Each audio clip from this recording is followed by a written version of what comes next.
Hello! Good afternoon or evening, depending on where you are in the world. I guess it would only be evening in the Atlantic Ocean. This is a bad start to the show. My name is Adam Jacobi, GoIowaAwesome.com. You are watching the Iowa Sports Review, and we are celebrating Iowa's 33-23 win over Illinois. Just went final about 15 minutes ago. And Iowa is now 9-2 and hoping for a little bit of help, a little bit of luck on its way to still contending for the Big Ten West crown. And no shortage of topics to talk about from today's game. Probably one of the more frustrating 33-point performances from the Hawkeyes in recent memory. So I know you guys are going to have a lot to talk about, and fortunately, this is a place to do it. This is our post-game, legally not allowed to call it a sound-off show, but that's what it is. So we are here for you. So if you're watching on Twitter, hello. Go ahead and head to our YouTube channel. It's going to be up there in that corner. That right there, yeah. So it's just Iowa Sports Review on YouTube. Oh, actually, no, that's for the Twitter. Anyway, it's the same on YouTube. It's the same on YouTube. Go ahead and hop into the chat. If you want to leave comments, that's always going to be good too. But chat is where it's at.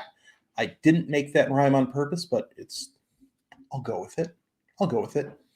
And yeah, give me your hot takes, because boy, in the Discord during the game, we had a lot of them, and I agreed with most of them. I would say anybody who had an opinion on the Ferentz offense, on Padilla, on Petrus, on the rushing game, on the play calling, on just about anything. Boy, if you had an opinion on all of that coming into the game, that opinion is probably a whole lot stronger now and probably didn't change from whatever it was to begin with. So, this is we got a lot to talk about, don't we?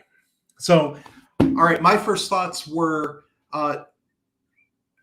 it was good to see Padilla still get the start, because I think for a quarterback like Petrus, to take multiple weeks off of practice for his shoulder, I don't think that running an offense is something that you can just walk right back into on less than a week of practice and just pick right back up with. Especially when Petrus struggled so much running the offense, and Padilla not so much. And there are a few plays that we saw today from Padilla that Petrus wouldn't have made. So I was really happy to see that Iowa's coaches recognized, who the better signal caller and who the better actual offense runner was. That being said, if all you do is look at the numbers, you might think that was not really a great performance by Padilla.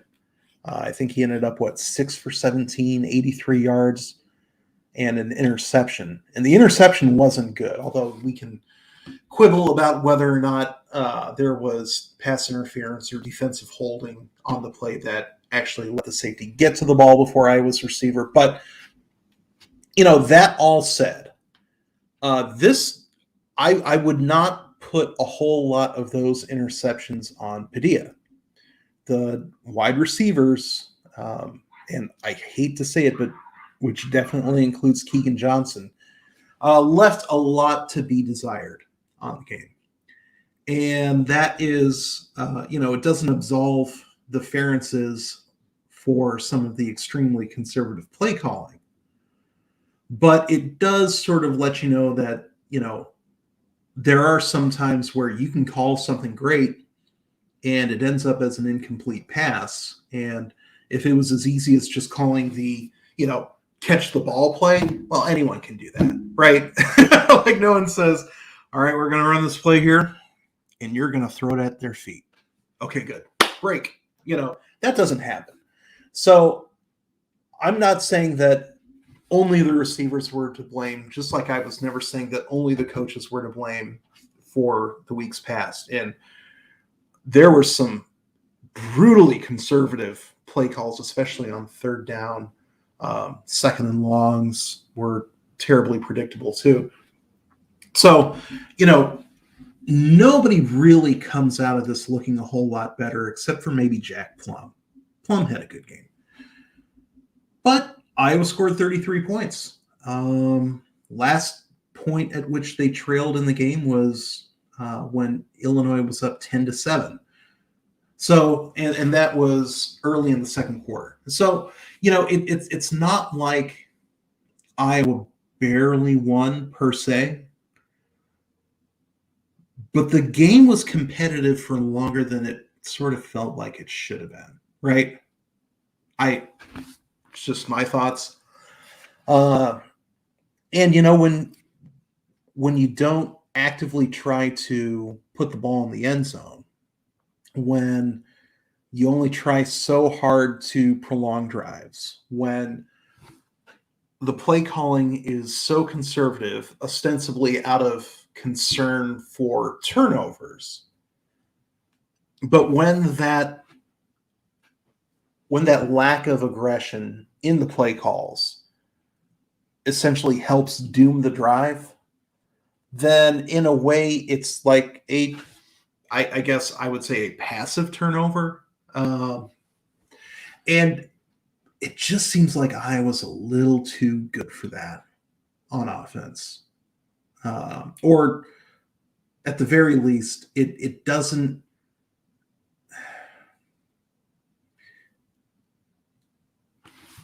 What's a good way to put this? I don't think Iowa is bad enough at offense, especially with Padilla running it, that you have to be so terrified of turnovers that you would just run it on 3rd and 8, right?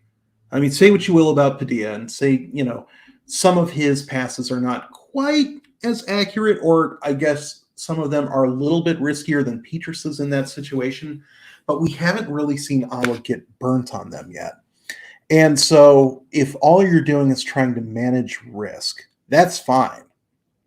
But the other people on the team, it's almost not fair to them. It's almost not fair to the defense, to the special teams, that so much of the onus is being put on them to maintain the lead, to not, blow it, when the offense doesn't always seem to carry that much of the load, right? So, interesting balance. And yet, at the end of the day, Iowa came back from being down 10-0 early in the game and had made it as lopsided as 33-16. So that's like a 33-6 run of most of the game before that late garbage time touchdown, which was only important to some, we'll say. And it's also further proof why I'd say never bet on college sports. Never do it. Pay attention to the lines all you want. That's what I do. But boy, the last 2 minutes of that game, prime example of why any sort of like sense of like, oh, I know what's going to happen. No, you don't. No, you don't. No, you don't. Don't bet. Don't bet. All right. That all being said, this is our call in, chat in, not a sound off, but really a sound off type of show, which ultimately means it's all about all of you. I'm just a pretty face with a freshly trimmed beard. So, hop into the chat and let me know what you guys thought of that game that certainly happened. Oh, no. So, okay. Because of the 1 o'clock kickoff, we're in this weird situation where basically every other game was not quite on the same schedule, and which I kind of like a little bit better. I'm old enough to remember you would go to Kinnick Stadium and Reverend Bob would, the PA guy, it'd be the second quarter, and then all of a sudden we have a final from Ann Arbor, and then it's some big wild score, and like that doesn't really happen anymore. Like there aren't a whole lot of games that go final in the middle of our game. And sometimes it's a lot of fun to find out in the middle of the second quarter that whoops, the Wolverines just lost.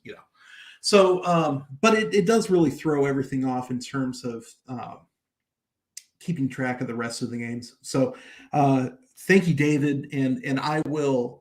This is a sincere request. Like, please keep updating me on the Wisconsin-Nebraska situation, because for those who aren't quite aware, if Nebraska somehow walks into Madison and wins that game, which I don't believe is going to happen, and that's not just like some sort of like reverse jinx sort of thing.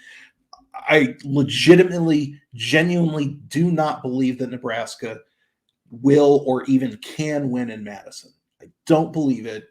I mean that in not a reverse jinx kind of way. But if that somehow happens, if Wisconsin, I guess you would have to call it throwing the game.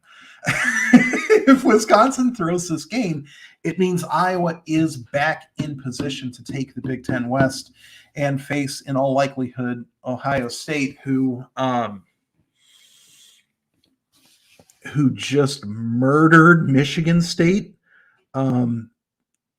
So is it a good thing to win the West this year? A little bit dicey, a little bit, but I think ultimately,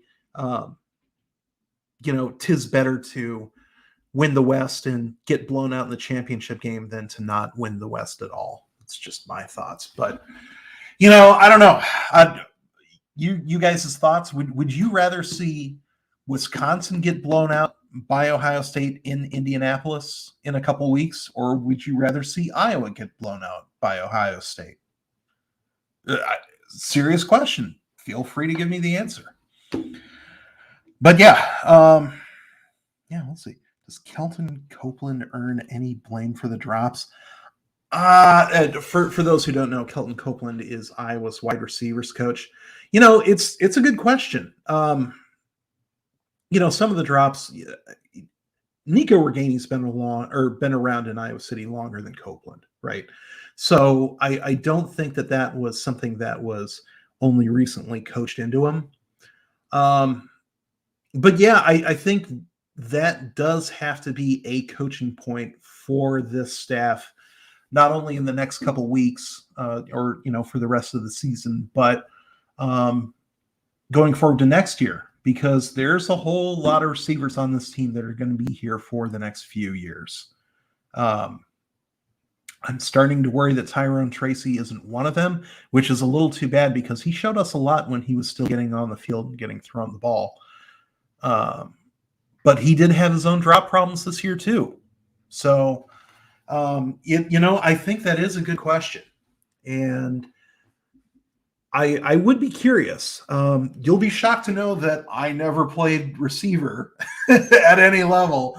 So I'm not familiar enough to know, how much coaching, especially at the college level, high major college level, I don't know how much a coach can get a guy from bad hands to good hands. I would expect, I would hope that there's some amount of work that could be done there. But ultimately, we're talking about something that's not really in my area of expertise. So, but it would be interesting to see. And I hope somebody asks Ferentz about it, not in a throw the players under the bus kind of way, but I would like to know the coach's thoughts on the fact that there were so many instances where a catchable ball was thrown, especially in situations where it would keep the drive alive, or could score a touchdown. Keegan dropping that ball. It would have been a tough catch. I shouldn't say drop like he was wide open or anything like that. It was a tough catch, a tough ball, and there was traffic, but ultimately it hit him in the hands. He didn't catch it. And that was a touchdown that could have put the game away a lot earlier than what we actually got. So I would like to know. I hope somebody asks him about it. So Nick's got a good question here. If I was in first place, Wisconsin doesn't exist. Do Iowa fans care about what Iowa looks like when they win? Yeah, it's a tough question because right now they're still playing, catch up in the West, and hopefully Nebraska decides to cooperate. But I mean, I may be an optimist, but I'm not Scott Frost will do his thing optimistic. We know better when it comes to the Huskers. But yeah, because the thing of it is, if Iowa were still in the lead in the West, if Iowa had looked exactly like this over the course of the year and they're still in position in the driver's seat, just one win away from locking up Indianapolis, the aesthetics would still be bad. There were so many instances during the game where we're like, this is just ugly football. And it was. There, some of that execution, some of the play calling on both sides of the field, and by both teams, some of it was just ugly. And, it's one thing to play ugly and win 10 games. But if you play ugly and win 10 games and just miss out on your division title by a tiebreaker, that leaves a whole lot more to regret, to second guess that, if they had just played the same kind of football that I want them to play, then by God, all their goals would be in reach, and I don't like it anymore. So yeah, that's only natural, and I think that it is sort of there's more of a I'll put it this way, there's more of an incentive for fans to wish things were different when the team is not in the driver's seat for a division title or for whatever the goal of it is. And it's even on a game by game basis too. Like, we grump about the defense a whole lot, but Iowa giving up 23 points this week did not feel like as much of a disaster as Iowa giving up, say, 25 points during the Purdue game. And, a big part of that was because Iowa wasn't struggling to score their own points. 23 points wasn't going to lose this game, although, but you look over at, say, the Purdue game, and heck, 13 points would have lost that game. So,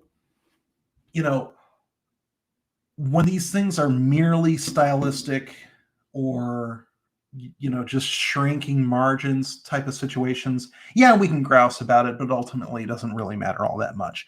When the game depends on it, yeah, then it starts to matter real quick. So I think the aesthetics of the whole situation sort of become a stand-in for us just saying, do better. Score more points, win the game, like, accomplish your goals.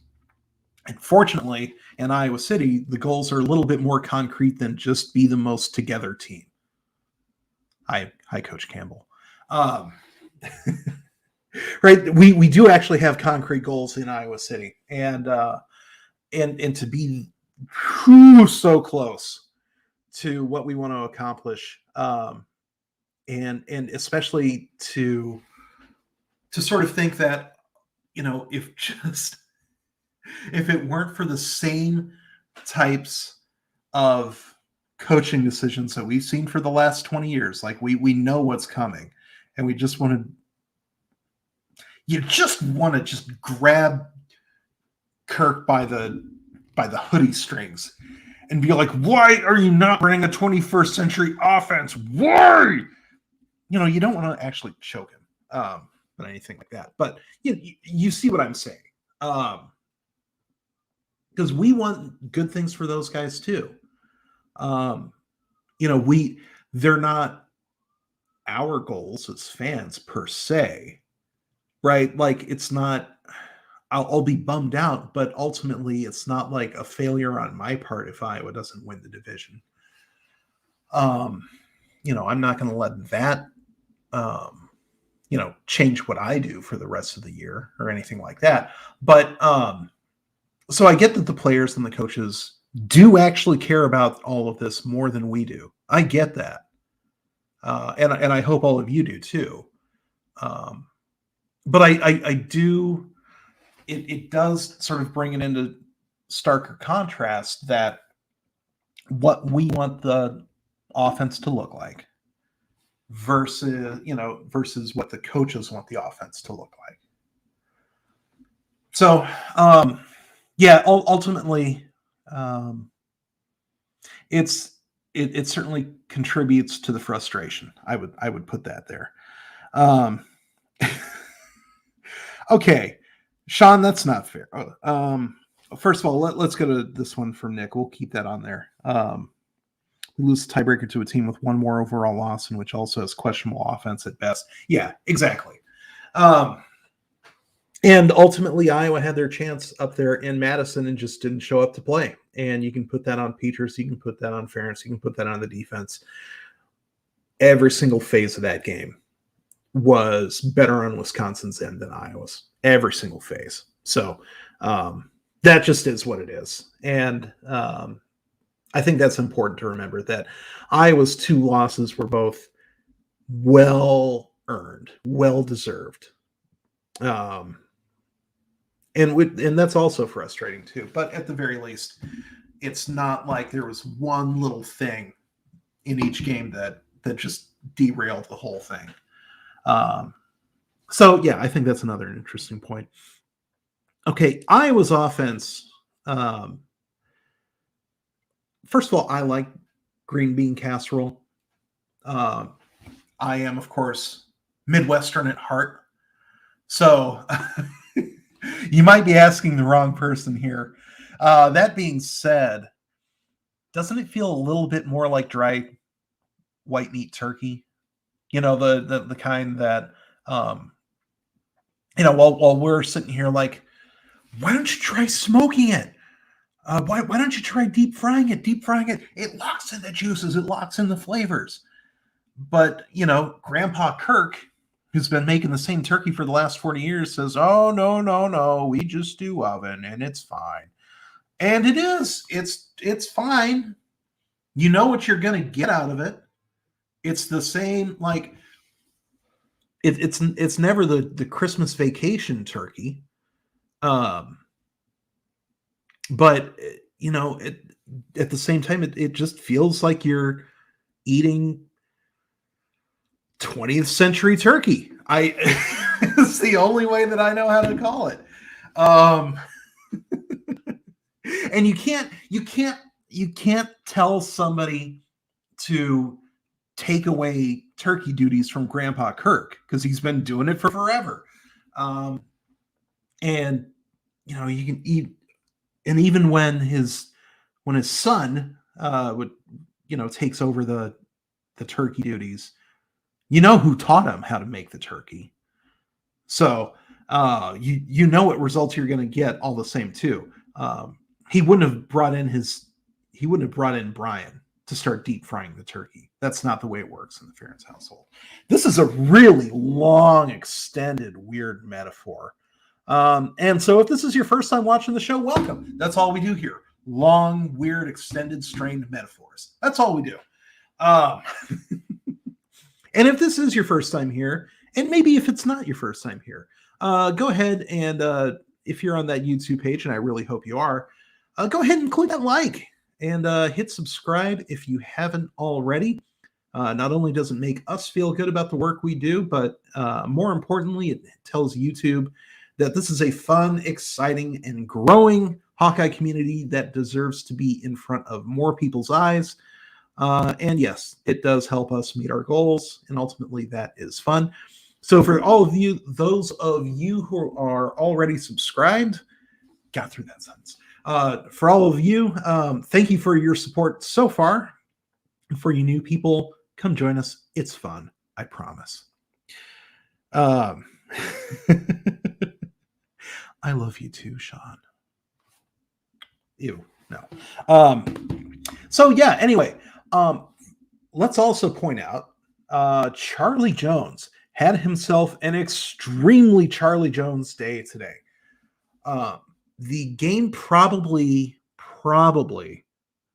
would have gone a lot different if it weren't for his kickoff return, that 100-yard return to cut the lead back to 10-7 after what had been a pretty rough beginning to the game, right? Remember that Iowa first gave up a quick passing heavy touchdown drive to the Illini, which was weird and is probably, Bielema was there in spirit. He's the one that helped make that script for the first few plays. So it's not like, when the cat's away, the mice will pass the ball or anything like that. But I thought it was interesting that Illinois went so pass heavy. And that script seemed very well designed, too, to the point where it looks like they were looking at Iowa's defense and saying, okay, if we get them in this position, this is what we can do. It was some very, really good chess stuff. But as soon as that script went away, their offense just cratered. But that aside, Illinois goes up 7-0.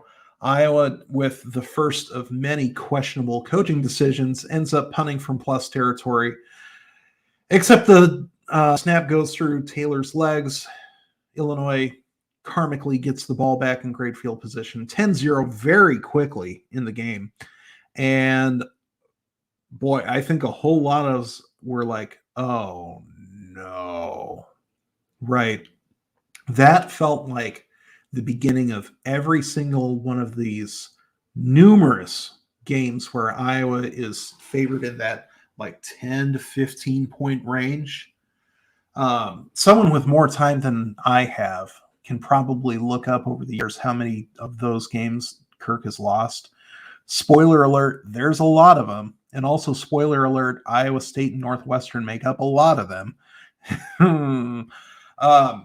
But this felt like another one of those. This felt like another one where Iowa just came out flat, and once they go down double digits, they don't really have the juice, the game plan, and sometimes the composure. Not often, but sometimes the composure to chip away at that, not try to get 10 points back at a time and ultimately retake control of the game. But when Jones, after taking out a kickoff that I thought he should have downed or, fair caught or whatever, didn't it feel like that was a bad decision in the making? But he got a really great block from Marchese, I think it's pronounced, who, by the way, has a twin brother on Illinois' team, I guess. I had no idea until they showed that little clip of it in the middle of the second quarter. Anyway, a couple really great moves by Jones to find his crease, and then just an insane sustained block by Marchese. Can somebody in the chat just tell me how to pronounce that? Because I know it's not Marchese, but it looks like Marchese. Anyway, kept his blocker, kept moving him out of the way for a good 15, 20 yards. Rest is history. And then all of a sudden it's a 10-7 game, and Illinois' offense all of a sudden doesn't have a script to work off of. And yeah, Iowa, for as conservative as they are, is good enough to make up a 3-point deficit in the span of 40 to 45 minutes. They're at least that good. I thought it completely changed the tenor of the game. And so that everything after that just sort of felt like a heat check from Jones. Some of it was good. Some of it got him just beaten up bad. I was really surprised to see him back there in punt return for the fourth quarter after taking a couple really tough shots. So, if all he is sore for the next few days, hey, he's earned it. And hats off to Jones for really helping turn around this game. I thought he was one of the most impactful players on the entire team this week. Excuse me. Nicholas says, welcome. Good to see you back again. Nice to see the running game get going. O-line seemed to perform much better. Yeah, totally agree. Like I said, Jack Plum had one of his best games of the year. Linderbaum, oh my goodness. For a guy who comes in with a lot of hype and at a position where you don't often see real highlight plays, even though the consistency, excuse me,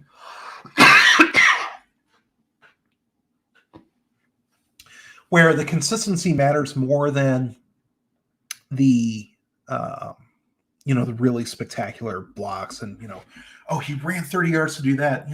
Those are rarer plays than what makes a center good or not. But Linderbaum made so many great blocks today. So many instances of him not only making it to the second level, but even peeling off that to seal off another tackler and get Goodson another 5-6 yards. He was fantastic too. And you really can't say enough about the impact that he's had on this offensive line. Because if Linderbaum were only, let's say, a second team All Big Ten center, if he were only a Remington semifinalist, this offense would be bleak. It would be borderline unwatchable. And it's had its moments of that to begin with. But just them having that anchor in the middle of the line helped so much. Yeah, Schott had a great game too. I would say his best of the season. And he's been slower coming back from that injury than I think most of us expected. And, some of it really has to do with the flux on the line, having guys cycled in and out, there being injuries, there being some, just ineffective play. So they haven't really had a whole lot of opportunities to set and gel a top five, but there's some really good individual performances this week. And some of it might have to do with the fact that Illinois still doesn't have that great of a defensive line, although they do have some players. But ultimately, I was happy with their performance, and I am more optimistic for their game against Nebraska on Friday, which is close, than I was about 24 hours ago. So kudos to the offensive line. And yeah, boy, LeVar Woods, boy, the special teams, they played really, really well. Obviously, kickoff return for a touchdown changed the game. Torrey Taylor, only pretty good, but I'm not sure whether I'm putting the botched punt on him or the long snapper. And, honestly, I don't really care that much. It seemed like just a fluke, and trying to coach out, fluke plays, I think is losing the plot. So you just wash your hands of that one, and they did fine for the rest of the game. Caleb Shudak played great, kicked great. If the only thing that you miss is a 58 or I think they said 56, but I don't know. When I was watching in real time, it seemed longer than that. Anyway, certainly more than 55 yards. If that's the only kick he missed out of 5, fantastic. He's an absolute weapon. And the fact that Iowa hasn't had a bad kicker or even like a mediocre kicker in about a decade, and we're blessed, man. We are we're spoiled. We don't know how good we have it with kickers. You could make the case that maybe Iowa depends too much on its boots, but all the same, if they are going to attempt 50-yard field goals on the regular, okay, well, I'm glad they're making them. It's better than if they were only making 30% of them. So, Yeah, kudos to him for that. I thought the coverage teams played great this week, especially for still missing Terry Roberts. Uh, there's still work to be done there. They still really do miss him. But ultimately, I thought special teams played great. And, ultimately, you look at the final score, and between extra points, the return, the field goals, special teams scored 21 points this week. And even if you want to give the extra points of those two touchdowns to the offense and the defense respectively, I don't know how that works, but fine. Okay, so we'll say it's only 19. All right, we'll take that. I'll take a 19-point performance on special teams any day. And even when Iowa special teams don't, rip off 100-yard returns, they're just so well coached, so disciplined, and make so few mistakes. Although I'm not happy about that block in the back. I get that on replay. It looked like he did get a hand out in front of the blocker, but the two players' momentums, in real time, it's just not. They weren't going to get there, or the refs weren't going to see it as a legal block. They just weren't. So I think there's some extra coaching that has to happen there.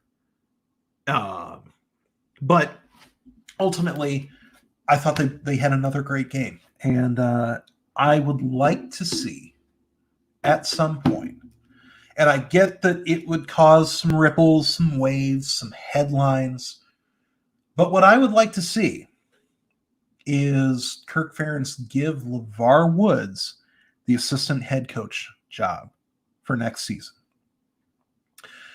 And that's not a slight on Brian Ferentz, although, you could make the case that it is. But ultimately, you don't often see offensive coordinators also be assistant head coaches, because offensive coordinators have a ton of game day responsibilities that, say, a special teams coordinator would not have. Especially on first and second and third downs, the types of downs that, head coaches spend most of their times on. Ultimately, yeah, I would be thrilled with LeVar Woods as head coach. I would be. And there's no but coming there, except for, but I'm not sure the politics in Iowa City right now, especially, or I shouldn't say Iowa City, the politics in the Iowa athletic department, I'm not sure what his road there is now. I don't think that's fair, but I do think that is a situation. And, it really just sort of seems like Brian is the elephant in the room right now. And I don't really know how to address that other than just by saying, this is why you don't hire your kid to be your second in command or third in command or whatever in command. And I know that technically, Brian reports to Gary Barta. Nobody believes that. It was a sham on its face, the moment they announced it. But this is one of the big situations that you try to avoid by not, dipping your toe into nepotism lake. Is this, most football programs benefit from having an assistant head coach. And if you can't give that to somebody who is as accomplished as LeVar Woods, and a contributing factor, or the appearance of a contributing factor, is the fact that the coach's son is also on the staff and had been, or is ostensibly being groomed for the head coaching spot. That's the exact type of situation that you would want to avoid in a college football program. This is why you don't do it. But we're here now. So, I don't know how to untangle the situation. I have my dream scenario. But we can get into that in a bit. Yeah. See, again, this is why, Nicholas, thank you. This is why I say don't gamble on sports, and especially don't gamble on college sports, because those last 2 minutes were a mess. Just an absolute mess. And it was a fool in your money soon parted situation. But it's fun. It's funny to me, especially when it's not my money on the line. It never is. Excuse me. So, hi, RW. Oh, hi, Ross. I was like, who's RWB? Who do I know with those initials? Well, I know one person. How we doing, Ross? Good to see you. Oh, should we get Ross? Hang on. Dead air time. This is the best kind. I'm gonna get Ross the link. Bloop. Okay. Have ourselves a friend. Joe, the answer is no. We don't know if he would suck as a head coach or not. We don't. But you could say that about a whole lot of guys in college football that would not be under consideration for the Iowa job, especially guys who, have similar resumes and track records, especially guys who, have similar. Hi, Ross. Hello. Track record. Especially guys who. Ross, do you have headphones or anything? We got some bad echo. Sorry, I had you open in the YouTube link, so yeah, you were getting. Oh, that'll do it. You're getting double Jacobi. Jacobi in stereo. But I don't need that link open if I'm in the magic link. No, you don't. All right, man. So okay. So a question that just came up that our old friend Joe asked: do we know if Brian Ferentz would suck as a head coach? What are your thoughts? No, we don't know that. No. I would say the track record is not great, but I mean, all we know is what he can do with the Kirk Ferentz handbrakes on also. So yeah. And so I actually, you know what, this is a great segue, because I brought up but I wasn't really wanting to get in on it. But that's a great little entryway for me for this, in terms of track records and in terms of what he can or can't do without, as you said, the handbrakes on. So my dream scenario is this, and I get that this is implausible, but I also think that it should not be implausible. Here's what I would want. After this season or next season, and I don't really care, maybe even, after the next 2 seasons, like that part isn't really all that important. But what I would like to see is, Ferentz gives himself an out date, and, Barta would obviously say yes to that. And then the next head coach is announced. It's Bob Stoops. Right. Like Bob gets his farewell. I love you, Iowa City. I'm going to be here for 3 years. I'm going to help groom a coach, or, this is he's there strictly to be a transitional coach, but he just really wanted to coach in Iowa City, and he wants to bring some Bob Stoops football to Iowa City, and fans will be like, okay, this is a refreshing change of pace. LeVar Woods is named assistant head coach. Brian Ferentz, with everybody's blessing, goes to, let's say, TCU or Tech. He wouldn't last in Texas Tech, because I don't think Brian Ferentz has air raid in him. And if you don't run the air raid in Lubbock, you're doomed. But we'll give Brian Ferentz, some low to mid Power 5 job, something that opens up, something where they're going to need a head coach there at the time. And then it gives us an opportunity to see, what would have really happened. What does Bob Stoops in Iowa City actually look like? We get a grooming of an internal candidate and, a new mentor for him, because he's already had Kirk as a mentor and it's worked great for him. Let's see how he does with Bob Stoops too. We had Chuck Long in there. And when Chuck Long was on our show, he coached for Bob Stoops too. And one of the things that Chuck mentioned, and which was a big thing for him, was, coming out and having this no excuses mindset, that if you're given an assignment, you go do it, no excuses. And I would love to see how that gets translated to, the Hawkeye Midwest sort of thing, how that increased accountability comes in with the coaches. Like, I would want to see that dynamic happen too. And then it gives Brian Ferentz an opportunity to show us whether or not he would suck as a head coach. And so, come 3 years from Bob Stoops coming into Iowa City, right?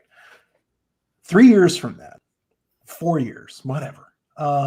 When it's time, and we would know it's time. Come then all of a sudden you've got internal candidate LeVar Woods, external candidate Brian Ferentz, or I don't know, any number of other guys. Maybe Mark Stoops is still out there. Maybe Jay Norvell wants to, right? Like, so many dudes you can pick from, and then you have no appearance of nepotism, no appearance of trying to play some weird politics with Kirk, right? You've got that, like, however many year window, removed from, just doing what Kirk wants. And it's completely on the up and up. And you're coming right off of Bob Stoops being in Iowa City, and the world's your oyster from there. That's how I would book the next 5 years. And then monkeys would fly out of my butt. But doesn't that seem, at the very least, like it should be plausible, even if we know it's not? I mean, I would like it to be plausible for sure. It sounds good. It scratches the Stoops coaching Iowa itch. It, gets some actual experienced candidates to be, potential long-term replacement. Mm-hmm. And we're not dealing with like the weird, gross, nepotism handover thing, which A, basically never works anyway, and B, it would always be hanging over everything unless he, was an incredible head coach, Brian, that is. Yeah, and at the very least, I think that if the Iowa job opened up after he had any level of success at another program, and if he could also show that, he can run a program full of, we'll just say it, ethnically diverse kids here in the 21st century without any, new hints of the allegations that were going on. If he can really demonstrate that was in the past, and I think you would have to be able to demonstrate that away from the Iowa athletic department in order to really remove that doubt. If they're able to do that, great. I would love that. But I think that is a part of the progression that would, like I said, I think that would have to be outside of Iowa, or, outside of Iowa City at the very least, would be my thought. Yeah, I think that's definitely the case. Mm-hmm. I mean, he spent so much of his adult life in and around Iowa City and the program. I mean, there's a little gap where he was with Belichick, and then he was with O'Brien, right? Yeah.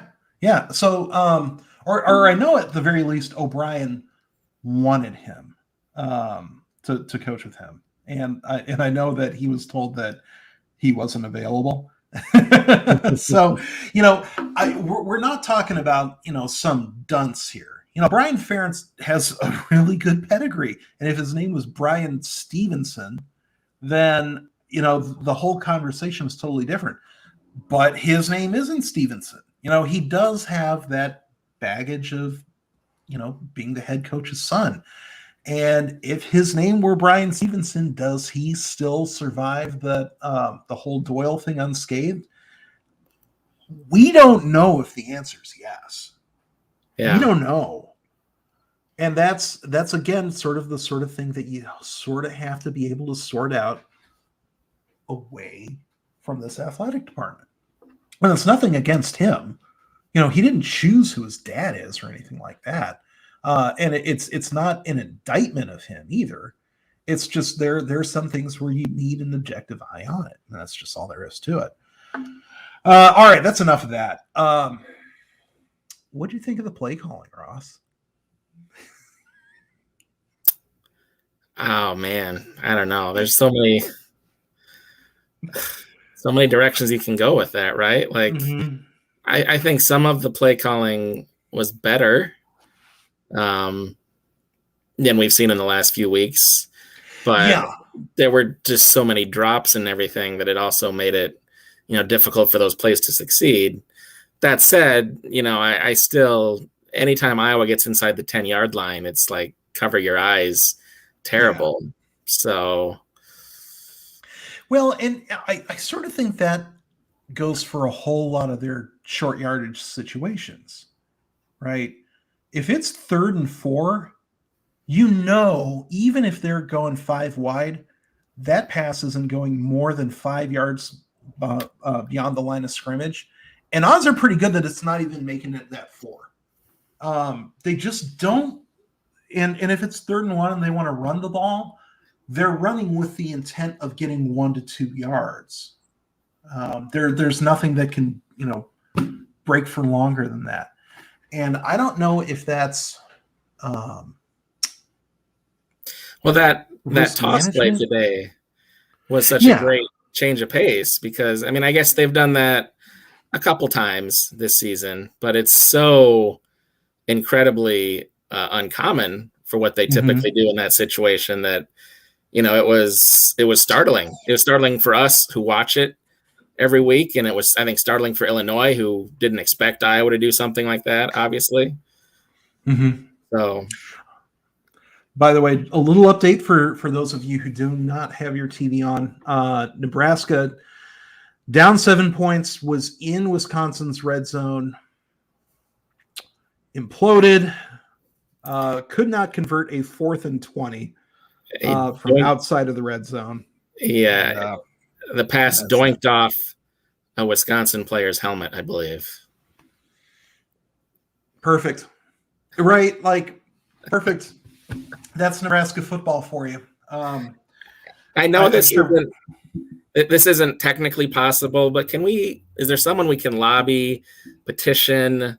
Is there like a change.org thing we can do? Like, we need an Iowa State Nebraska bowl game this year. Yes. Oh yeah, that would. I just see which one of those teams could find a more painful way to lose would be. It's the Sickos Bowl. Is what it is. Absolutely. Presented by Clorox Toilet Bowl Cleaner. Those two teams, man. I feel bad almost for Brock Purdy. He got the hell beaten out of him by OU. And yet they were still in position to, at the very least, tie the game late. Didn't do it, obviously. Purdy INT and they're still a 6-win team, amazingly. But yeah, boy, you talk about teams that just for whatever reason, I guess we shouldn't necessarily put Iowa State and Nebraska in the same boat. It's not like Nebraska won the Fiesta Bowl last year, but boy, you talk about a couple places where it just doesn't feel like football's gonna stick around for too long, and it's weird that it seems even more hopeless in Lincoln than in Ames, but it does. Like, those two teams are snake bitten in a way that Iowa hasn't really been since 2012 or so. And it's a weird place to be, but at the same time, I'm kind of okay with it. Right. It doesn't bother me personally. What's speaking of Nebraska though, what's your level of concern for that game on Friday? Oh, I think any game this season, if your level of concern is below a 4, you're setting yourself up for some hubristic failure. And it's not like Nebraska's terrible. Their record is terrible. Their fourth quarter track record, terrible. But there is talent, and they are talented in places that can drive Iowa a little bit nuts, I think. Their front seven's good. They can take care of what's in front of them. Their secondary, not terrible. And say what you will about Adrian Martinez as a decision maker. Go ahead, just say what you will. He is athletic, and he's aggressive with using his feet, and that's the type of quarterback who, when he starts freelancing, or when any of these like really athletic QBs start freelancing, then all of a sudden Iowa's linebackers start having to make decisions mid-coverage about what they're going to do. It sort of throws them off kilter a little bit. And if that is the difference between Nebraska being scoring 13 points in that game and scoring 23 points in that game, Martinez's ability to sustain drives by scrambling, like if that gets them, from 13 to 23, let's say, that might be enough, because it's not like Iowa is going to be like, well, all right, we'll hang 40 on you and you do whatever you want. That's just not the way. Like, I wish that were the case, but we haven't even seen them do that in a Nebraska game for 4 years now. So, hopefully Iowa just throws up a ton of points, but I think we know better. So yeah, I would say that my level of concern is about a 5.5 for that game. What about you? I'm sitting at a 7 or so. I've been nervous about that one for a while. I mean, their record notwithstanding, like you said, they just are built to give Iowa problems in a lot of ways. Like, just worried about getting Martinez off the field. If he ends up throwing the ball and trying to push it downfield a lot, I'll be happy, because I think that's when he'll make mistakes. But if he can keep it short, dump it off and, do some damage with his legs, get Iowa's linebackers, trying to tackle him 5-6 yards downfield, that makes me concerned. And, like has been the case pretty much all year for the Iowa offense, what are they going to do?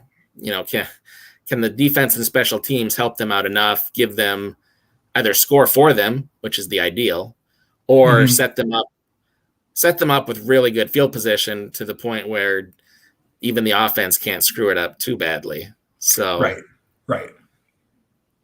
Can the offense, they probably going to need to have, at least 2 or 3 touchdown drives in this game, unless the defense or special teams, can score a touchdown. And there's not been a lot of games over the last couple of months where the Iowa offense has done that legitimately. Yeah. So, Nicholas, by the way, points out, if you're counting on the refs to bail you out, you're going to have a bad time. Yeah, I guess Scott Frost was getting a little bit, after the referees, after that, after the last play about pass interference. All right. Counting on the refs to bail you out in Madison against Wisconsin. Yeah, no. I'm not sure that's ever worked. It certainly doesn't work at the Kohl Center. I'm not sure I'd be any different at Camp Randall. Nicholas, I think we're going to find out about the availability of Kerner and Hankins. We're probably going to find out Tuesday or so. We haven't gotten a whole lot of information about the nature of their inavailability. Is that a word? Unavailability? We don't know why they were out, as far as I know. Did they announce that on TV? I didn't hear anything. Think they did. I remember Kerner got a little banged up. Was it last week against Minnesota? I think he had to leave for a few plays or a couple series. So I was guessing maybe, he didn't recover from that as well as hoped maybe during the week, and they kept him out. Hankins seemed like something that must have happened during practice, because he was fine last week as far as and there was nothing that came up, at the start of the week on the depth chart or on the Tuesday press conference stuff. So yeah, and they said he was there in sweats, as I recall. So it's not like he was being quarantined for undisclosed illness reasons or anything like that. So yeah, I'm a little bit skeptical of that. Tyler asks, do we know if Petrus was 100% healthy? I'm not sure we're ever going to find that out until after the season. What his injury, I guess, or what his health percentage is, they're not going to share that kind of information. Do you think Ferentz would have started Petrus if he was 100% healthy? Interesting question. So there was a lot of speculation about that coming into this week. And, part of it might have just been showmanship on Ferentz's part, or at the very least, muddying the waters. They might have already known this past Monday that it was going to be Padilla's start. But I really don't know if they're going to hand the reins back to Petrus. Not just for Nebraska, but I don't know if they're ever doing it again. And it's not for anything that Petrus did wrong. But I think Padilla has acquitted himself very well in that starting quarterback role. I think he's got a great rapport with the receivers of the future, one that we have not seen from Petrus. And you could, and I don't want to say this as, an insult. I don't want to say this in a way that, that if any of Petrus's family is watching, and they're not, but if they were, I don't want to say something that I wouldn't want to say in front of his family members. We'll put it that way. And I think that is a good sort of metric for all of us, broadly and generally, how we speak about college athletes. Just don't say anything about them that you wouldn't say in front of their parents. That disclaimer all said, I am not certain that both of those guys are going to be on the roster next season, because both of them have shown that they can be winning starting quarterbacks at the Power 5 level. And, it might be the case. And if it's not the case, if I'm wrong about this, I'm happy, because this isn't a situation that I want to see happen. But I think it would be plausible that if Padilla starts for the rest of the season, which I think he's pretty close to having earned, if that holds up through the bowl game, it would not surprise me to see Petrus go into the transfer portal, especially as, is he good enough or is he far enough that he could be a graduate transfer? He is, right? He's been around in Iowa City for enough, right? I think this has got to be his third or fourth year. So, yeah, I think it's his fourth. I could be wrong. Anyway, It wouldn't surprise me if he, went back to Oregon State, where he was originally committed.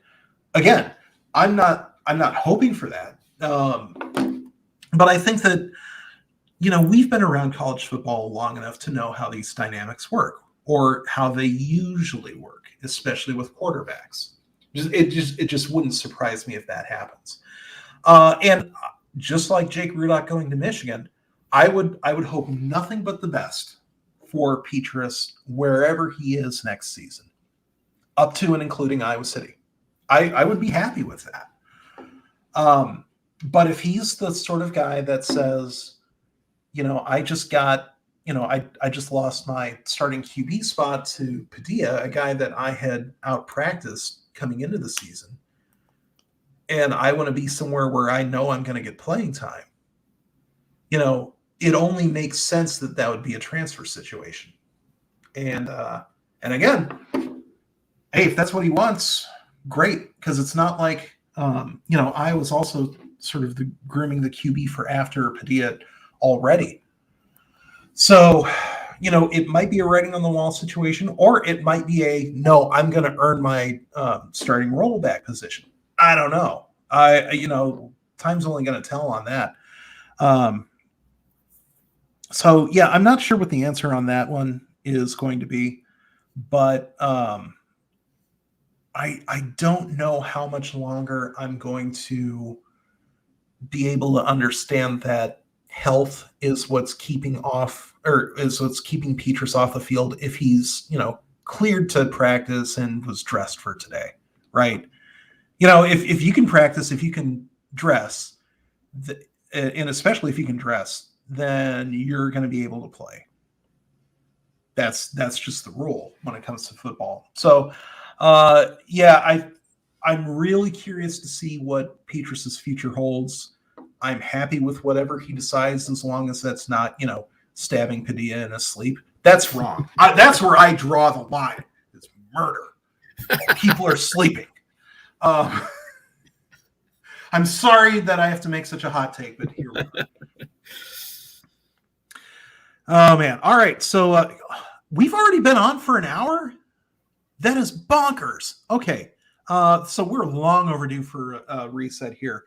My name is Adam Jacobi of GoIowaAwesome.com. I'm joined by Ross WB, Editor-in-Chief of GoIowaAwesome.com. This is the Iowa Sports Review. We are celebrating Iowa's 33-23 blowout victory over Illinois, visiting Illinois. Pushes Iowa up to 9-2 on the year. And hey, no matter what happens from here, 9-win season. Like, if Iowa has a bad offensive line and wins 9 games in a year, something has gone amazing. So it's already a point to celebrate. Let me chop that question mark off of my last statement. We are celebrating today's win. 9-2. Number 17 in the CFP rankings, and probably going to move up. I think there were certainly, I'm not sure that there's going to be a way that Wake Forest stays above Iowa after getting wasted by Clemson. And there might be a little bit of movement ahead of the Hawkeyes too, but ultimately a victory is a victory. We're happy about that. And you get them into the top 15, and all of a sudden there's a little bit more consideration for those at-large spots in the New Year's Six. Just a little bit more. Who knows? So, gosh, you got to be happy with that, right? Like, just taking a step back, like hit the rewind button, Ross. Bring yourself back to August. So we're sitting here now. Iowa's 9-2. Top 15 team and all. Yeah, it's certainly top 20, maybe top 15 heading into the Nebraska game, where Scott Frost's job future has never been, dicier. We would take that in a heartbeat, right? Absolutely. Yeah. I mean, if you gave me that, back on, 3 months ago, I would say yes, please. Because I didn't know what to expect from this season at all. Mm-hmm. So 9-2, top 20, top 15. I mean, I hate to, look at the comparison game, but like, you just got to look to our neighbors to the west a little bit. And yeah, that's a great point. They would probably kill for this kind of season, frankly. So, mm-hmm. I mean, there are things we'd like to fix about it for sure, but mm-hmm. 9-2 is far from a bad season. That's for sure. Yeah. Yeah. I mean, certainly this is an above average season in terms of wins and losses for the Ferentz era. But happily, it's not that far above average, but it is, sort of up there enough. But as I mentioned in the last couple of weeks, this is also a season where it really, really looks like Iowa is going to go the entire stretch staying in the top 25, which I think is only going to be the second time that's happened in the Kirk Ferentz era. And I think the first time was 2019. So, A couple years ago. Yeah. And how can you not be happy about that? Just being able to, especially this far into Ferentz's career, still moving that benchmark of success higher and higher for the program. They're not Ohio State, they're not Michigan. Although for a lot of those years they've been better than Michigan. But in terms of setting expectations higher and being able to meet them, a lot of times, especially in a we'll call it a capital intensive industry like college football, a lot of times moving those expectations is more of an incremental thing than an overnight thing, especially when you're moving from, it's one thing to move from a lower to middle of the pack team to, an 8-win team. That's tough enough.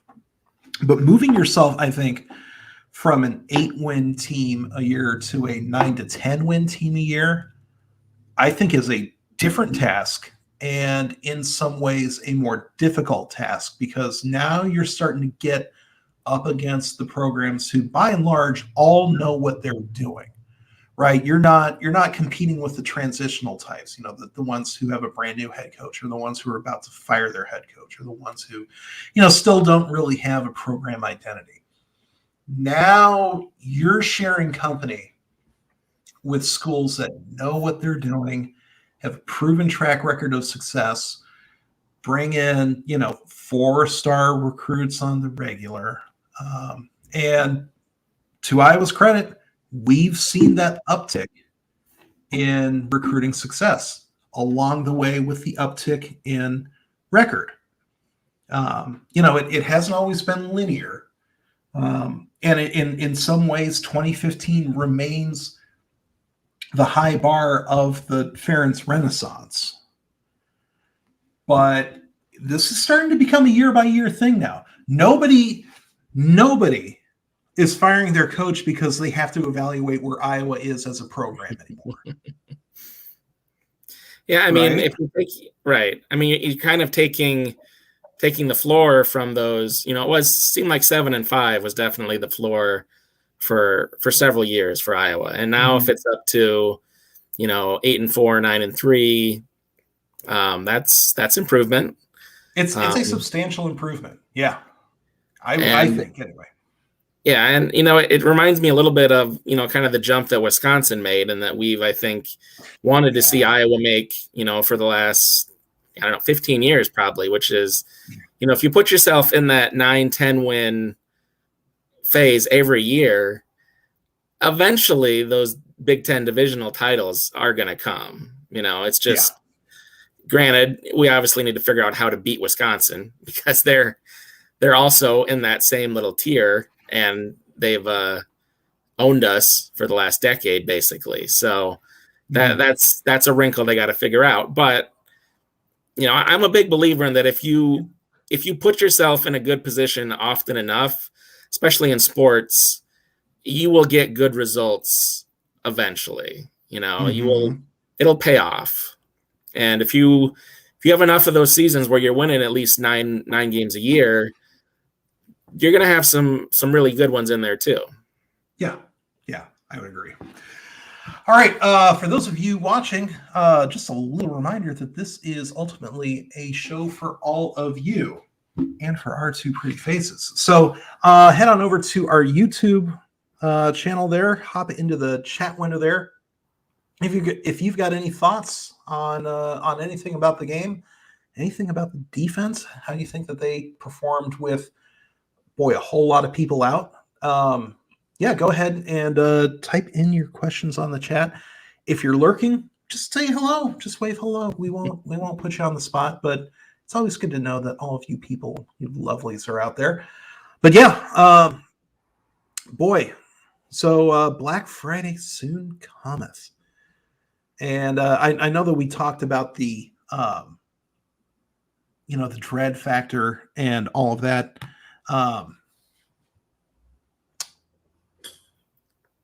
So let's say Iowa wins, Wisconsin beats Minnesota. Wisconsin's in the Big Ten championship. Iowa ends up being, gosh, I guess that would make them probably 5th in line in Big Ten bowl games. But once you get Ohio State in the playoff, we're going to make a few assumptions here. Ohio State's going to be in the playoff. Wisconsin, Rose Bowl. Although, would you put Michigan or Michigan State? It wouldn't be Penn State anymore. Well, here's a question. So would you put the second best team in the East in the Rose Bowl over Wisconsin if Ohio State beats Wisconsin in the Rose Bowl? I mean, Wisconsin's going to have 4 losses. I think if they lose to Ohio State, they're going to be 9-4. I think. Mm-hmm.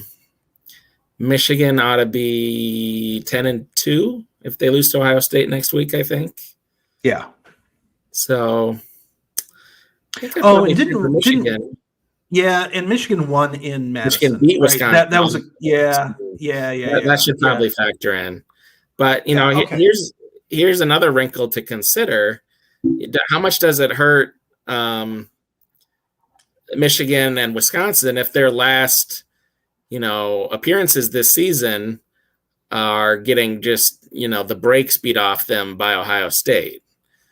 If Ohio State just nukes them the way they nuked Michigan State today, that's not going to leave a favorable impression. So, I think that's a good point.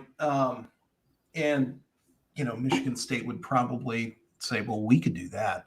But ultimately, I don't know, man.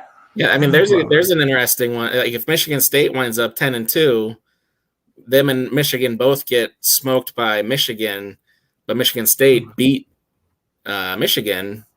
Mm-hmm. Maybe they jump them? Yeah, maybe they do. I don't know. It would seem weird that for this season, though, we would end up with Sparty and Pasadena. I don't know. I don't know how to feel about any of that. But anyway, I do think ultimately that this probably ends with Iowa in the Capital One or the Citrus, or do they call it the Citrus now again? They do, right? The Verbo Citrus. Yeah. Citrus. We're kind of happy with that, right? I mean, I like fruit more than credit cards, so yes. As a destination. Yes. Yeah.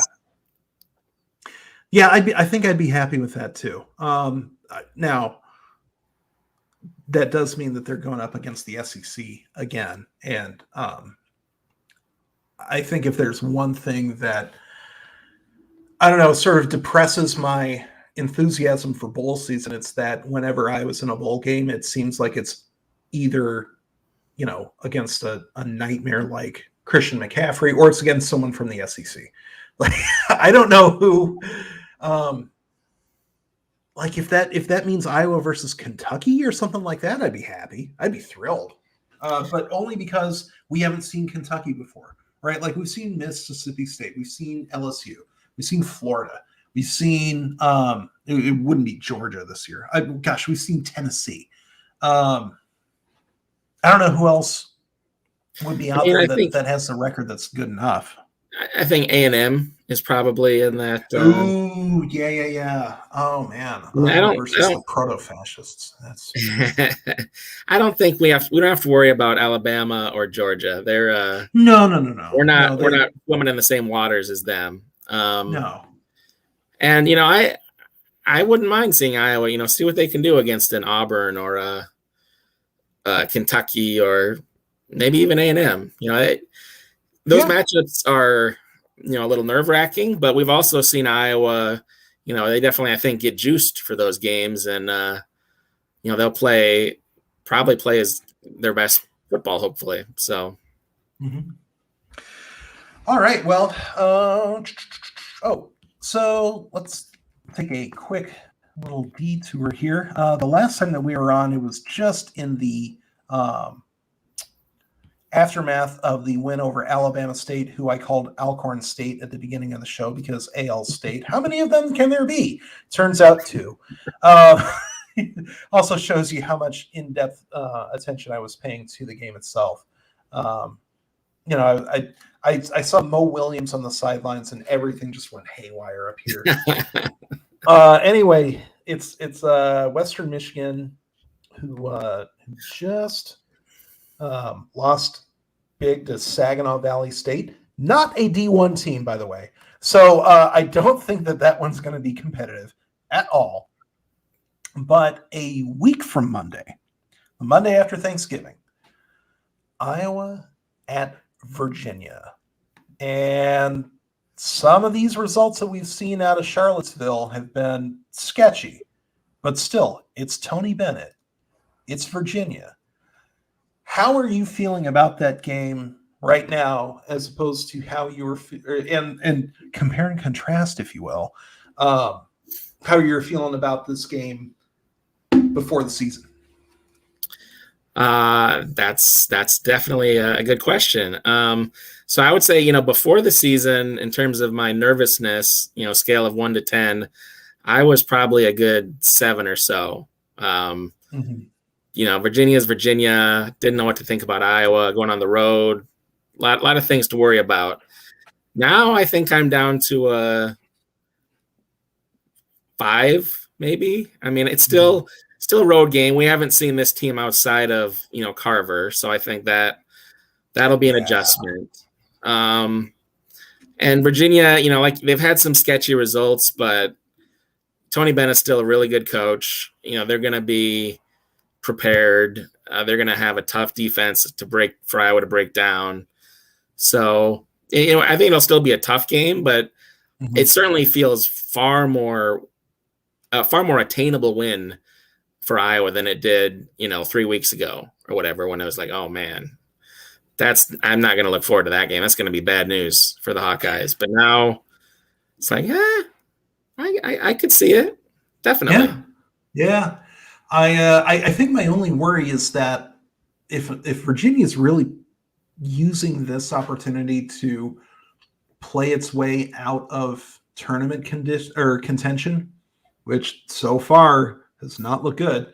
But if that's the case, if UVA ends up not being tourney material, which is a weird thing to say out loud, it feels so weird coming out of my mouth that I feel like that's the sort of thing that you look back in February and you say, why on earth would I think that? Right? Like it's like saying, well, if I just dunk this basketball, everything's going to be okay.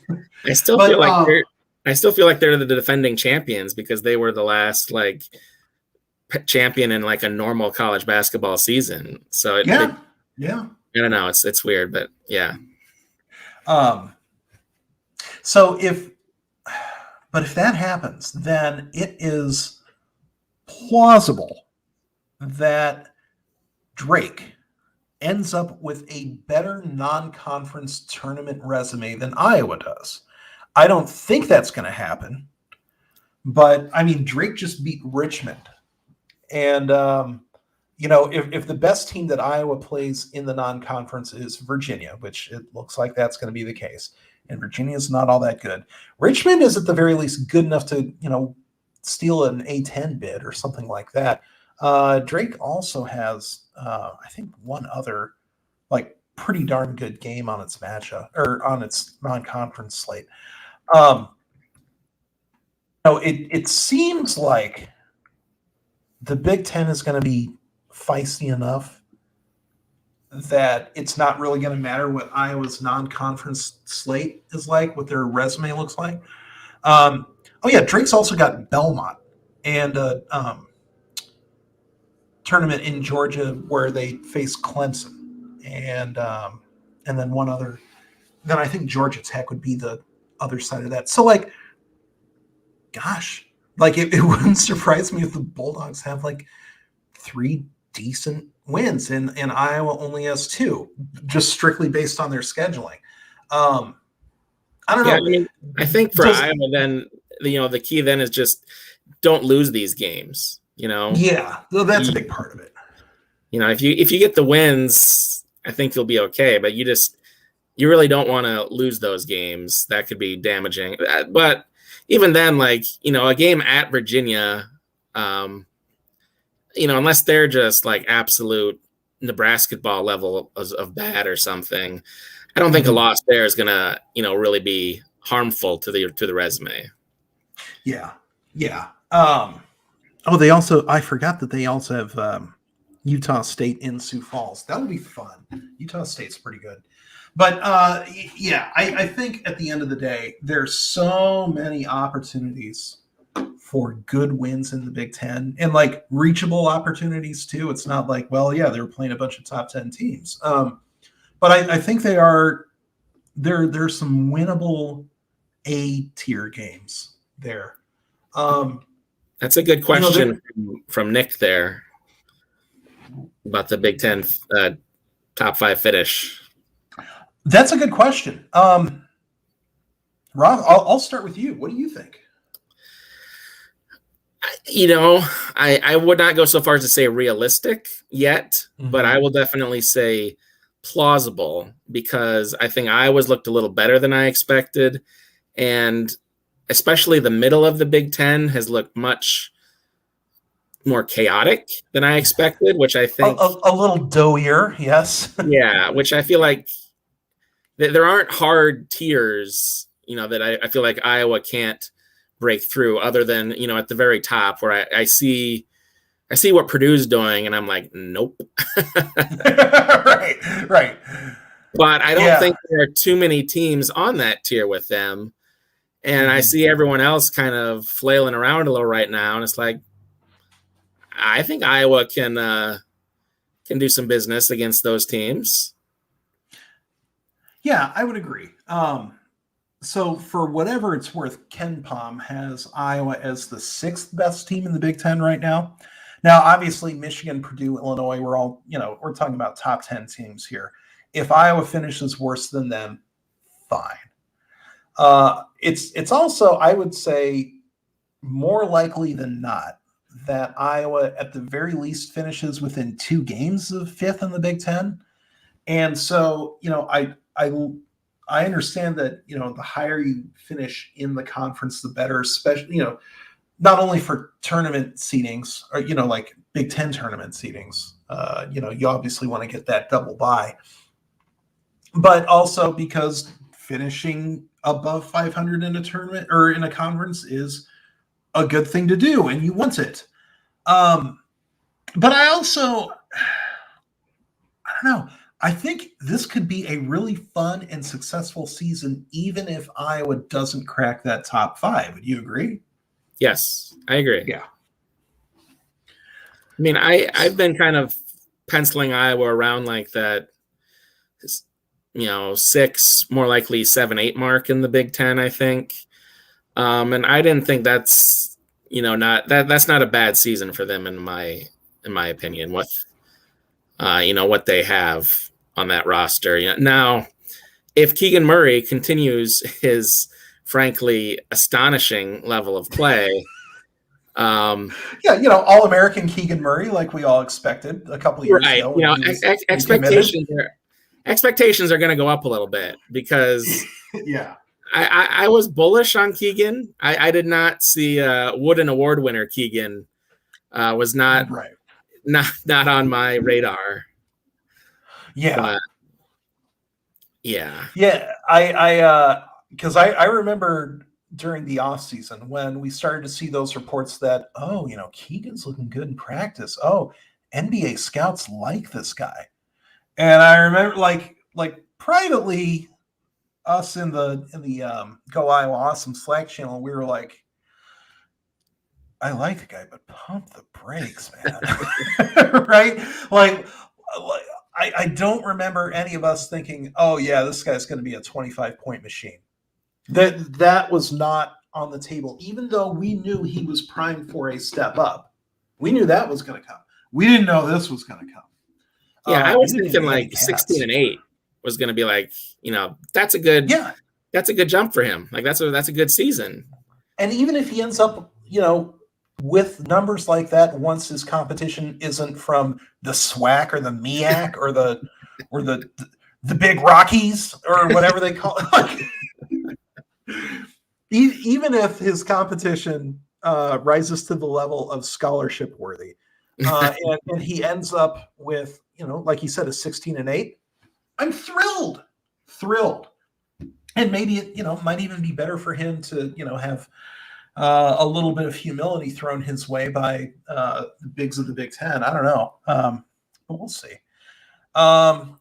Here's a quote.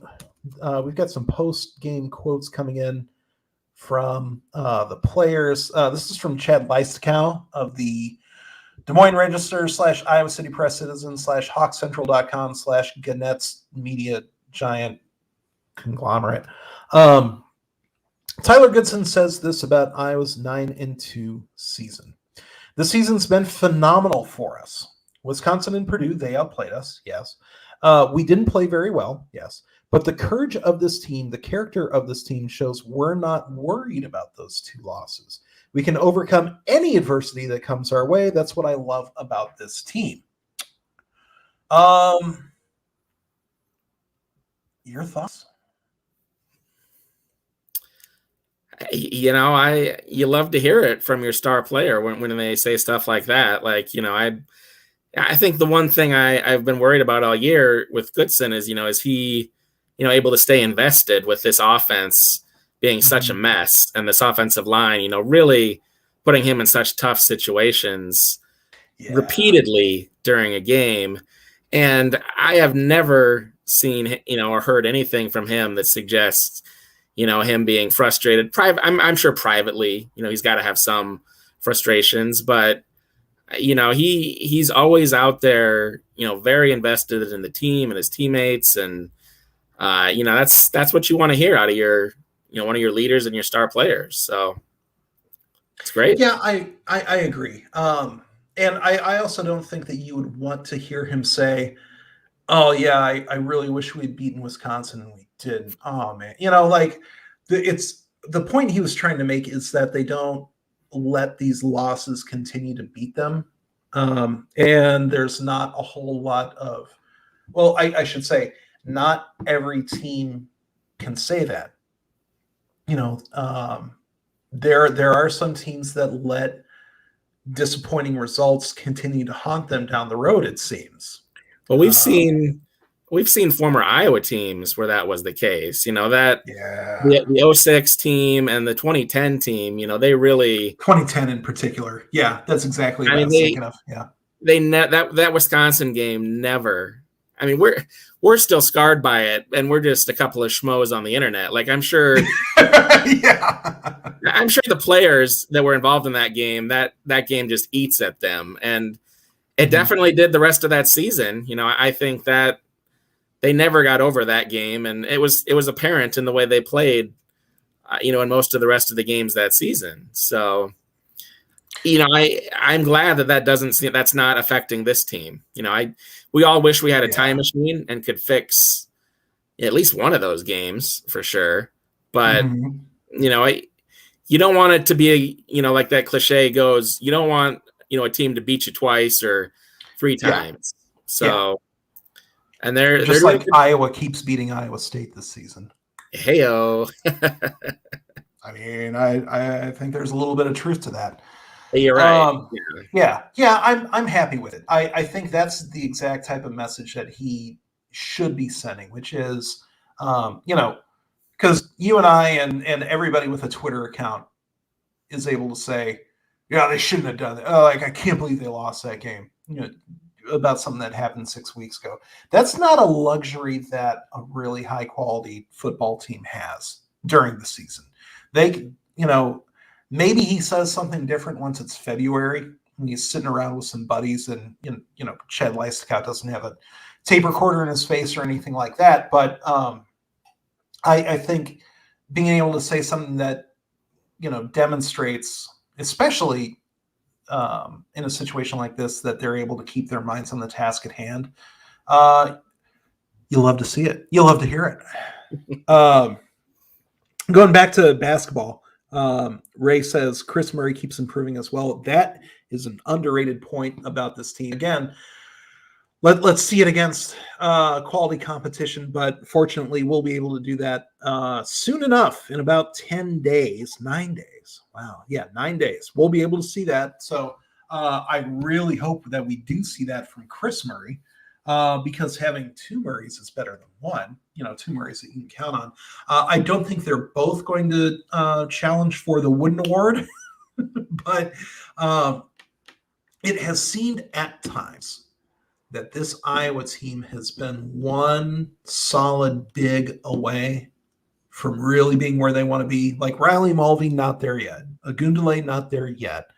Rebracha, we'll see. Like when he's on the floor, and it's been fine, but he's a guy that's coming from definitely a step down in competition. So, and it would be great if it were Nanji, but I totally get why he's not in Iowa City, and we wish the best for him. But if Chris Murray is that last piece, great, because it means that Iowa doesn't have to go find him anymore, or find that last piece anymore. So I love that he has improved so far. I want to see it in Big Ten play, but again, it's November. It's the middle of November. We'll see it soon enough. And if this is a legit leap from him, and it just so happens to be, a year after his brother, okay, I'm good with that. And Ray also notes that last year's team was overrated. I mean, sort of. They were. They certainly they didn't show up when it mattered tourney time, or they did show up, but they ran into the worst possible matchup, and they were also not really built for a tourney run. They were built to get themselves to a 2 seed. I love them. I love Luke Garza. Love everyone that was on that team. But yeah, so far. And again, we're talking about a team that's played nothing but cupcakes. So far, they do look more fun, and they look like something new. They look like something that we haven't really seen in Iowa City in maybe since the Aaron White era. That kind of here's who we're going to focus on. Here's what our guards are going to do. I think like Joe Toussaint sort of stepping into that Mike Gazelle type of situation. I think I'm kind of happy with that. Yeah, for sure. I know this isn't how it works, but if there was a way to kidnap Gable Lasheni from the time stream and bring him to this team, wouldn't that almost be perfect? I feel like he was exactly what this team needs in a big. And, I just think he would fill that hole so perfectly, I think. Mm-hmm. Well, he's still balling out in Europe or, Asia Minor. I don't know if he's in Turkey or wherever he is these days, but he has really maintained a solid international pro career. So I'm no expert in terms of NCAA eligibility, but I know that they gave a whole lot of guys an extra year on account of the COVID season. Maybe Olashini can be hey, if you're just tossing around extra years, I'll take one more. I'll head back. I'll be 30. Man, I hope he's not in his 30s. But he probably is. Oh, we're all getting so old. I don't think he's that old yet, but he's probably close, which is scary. He might be. Gabe Olasheni. Everyone likes to watch me Google things. He is. He turns 30 in December. Oh my goodness. Oh my goodness, indeed. Yeah, and Ray also brings up a good point. They're using a lot of bench minutes, and some of that is just plain sportsmanship. But it's also to the point where Austin Ash gets first half minutes. That's not going to happen in the Big Ten unless there's been a terrorists kidnapping half the team. But yeah, we've seen some things from the bench that that are better than we would have expected. I didn't think Peyton Sandfort, even though, again, cupcakes, I didn't think he had a 20-point game in him 4 games into his career. And I didn't think he would have the kind of green light that he has. So that's been fun. I feel like with Sandfort, Chris Murray, Perkins, and Ulyss, those are like 4 bench guys that I feel really good about. And Connor McCaffrey, technically a bench guy now. Him. Yeah. him. Only our most experienced non-JBO player. There's 5 guys that I feel good about Iowa putting in a game that aren't starters. So I like that a lot. Yeah, and not only do you feel good about them going into the game, but if it also means that if anyone in the starting 5 is having a tough night or has a tough matchup, or it's a situation where you've just sort of seen enough of Bohannon's perimeter defense, as we've already seen, you can just plug and play any of those guys in there. And I don't think the offense or defense would miss a beat. Well, and that's really exciting. Yeah, I mean, he did that. Fran did that in that North Carolina Central game. The starters they didn't have it. For whatever reason, it wasn't working with them. He plugs in Connor and Perkins and Ulyss, and it was great. They played really well. They got the stops we needed on defense, and they found their way on offense. They got some good buckets and got out in transition more, which I think is big for that bench unit. They gotta get stuff going in transition, because I think half court is probably not going to be their strong suit.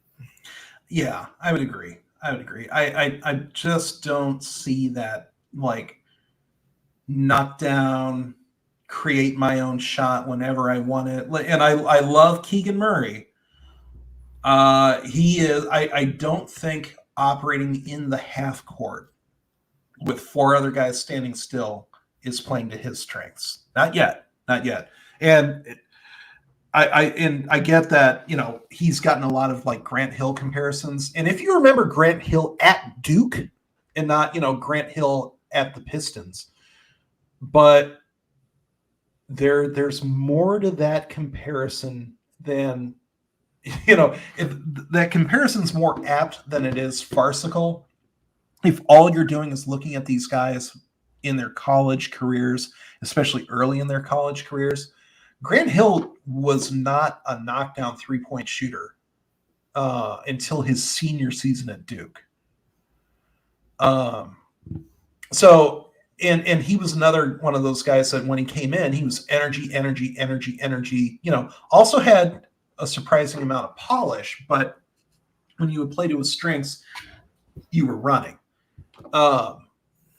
So yeah, I totally agree that if a team really wants to slow this down against Iowa, boy, if Bohannon's not hitting, then there could be some struggle there. I do want to see what Patrick McCaffrey looks like against tough competition. This version of Patrick McCaffrey, the one that's, he looks bigger. He looks legit like he's got to be 210 now, and up here now. I want to see what that Pat McCaffrey does against Big Ten defenses, because he seems really it looks like he really enjoys playing with Joe Toussaint and playing in that up tempo role. Mm-hmm. And so if he can add a really consistent jumper, and there was somebody, if you're still in the chat and you're the one that said this, please wave and say hello. But somebody pointed out that it seems that every time he shoots, it looks like it's going to come up short. And I don't know if that's just the trajectory or his mechanics or what, but I totally see it. And once you look for it, you're going to see it too. I want to see if he can get that jumper consistent, especially against non-directional, multi-directional state teams or made-up state teams. But because, boy, if they've got that too, you're just stacking assets on assets at that point. That'd be great. Anyway, gosh, this is taking longer than some feature films. We've been on for an hour and 45 minutes. My voice is getting tired and I'm thirsty. And Ross, we have taken more than enough of your time. So with that, thank you, chat, for everything that you've done for this game or for the stream. Happy to have joined all of you for this, what ended up being an extended version of the Iowa Sports Review. Sound off, but not legally sound off edition. Your final score is Iowa 33. I almost said Wisconsin 23. I wish. No, Iowa 33, Illinois 23. Iowa 9-2, knocking on the door of the top 15. One game left. Black Friday, Nebraska coming up. So with that, boy, there's not really a whole lot to complain about at the end of the day. I mean, there is, but it's 9-2. This team likes it. They're happy. If they're happy, I'm going to be happy. So thank you all for joining us. One last time, I'm going to say, if you haven't already, go ahead and mash that like button. Hit subscribe if you haven't already. This is the place to be 3 times a week. And as you can see, we've got a lot of fun chat people happening, and the more the merrier, the happier the better. And turn on the notifications so every time that we go live, you'll be able to see it. You'll be able to hop in here, and you'll be able to join a growing and happier number of fellow Iowa Sports Review community members. Thank you all. With that, go Iowa Awesome. Go Hawks. Good night. Good night.